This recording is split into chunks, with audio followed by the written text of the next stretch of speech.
तुझं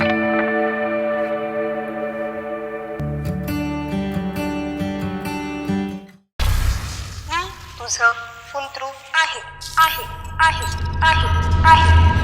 hello everyone, आज आम्ही सगळे इकडे आलो आहेत, फ्रेंड्स आणि फुंत्रूची सगळी कास्ट. आज इकडे फुंत्रूचा प्रीमियर आहे मुंबईमध्ये आणि खूप मस्त वाटतं आहे.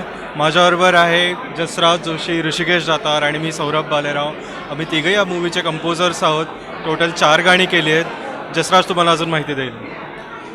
खूप एक्सायटेड आहे. जसं या चित्रपटाचं नाव आहे फुंतरू, एक जगावेगळा शब्द आहे, तसंच म्युझिक करायचा प्रयत्न केलेला आहे. थोडं विंटेज स्टाईल ठेवून एक गाणं, एक सायकलिक असं म्हणता येईल किंवा ट्रिपी गाणं आहे आणि 3 ब्लूज टाईप गाणी आहेत. आणि ती सिनेमात कशी वाटतात ते आम्हाला पण पाहायला फार उत्सुकता आहे. आम्ही अजून नीट पाहिलं नाही की कसं वाटतं सिनेमा, त्यामुळे वी आर रिअली एक्सायटेड. आणि खूप लोक जमलेले आहेत इंडस्ट्रीचे इकडे आणि looking forward to the premiere. Hrishikesh, तुला काय वाटतं? काही आता खूप एक्सायटेड आहोत आम्ही सगळेच. लिरिसिस्ट वगैरे सगळी आमची मोठी टीम सगळी आली, गायक आलेत सगळे, ऋषिकेश हांडे आला आहे, अजून सगळी आमची मित्रमंडळी आलेली आहेत. सो आम्ही सगळे एक्सायटेड होतो आणि तुम्हाला आमचं काम कसं वाटतं आम्हाला नक्की सांगा. थँक्यू. सो आज फुंत्रूकडनं इकडनं बाय बाय. थँक्यू.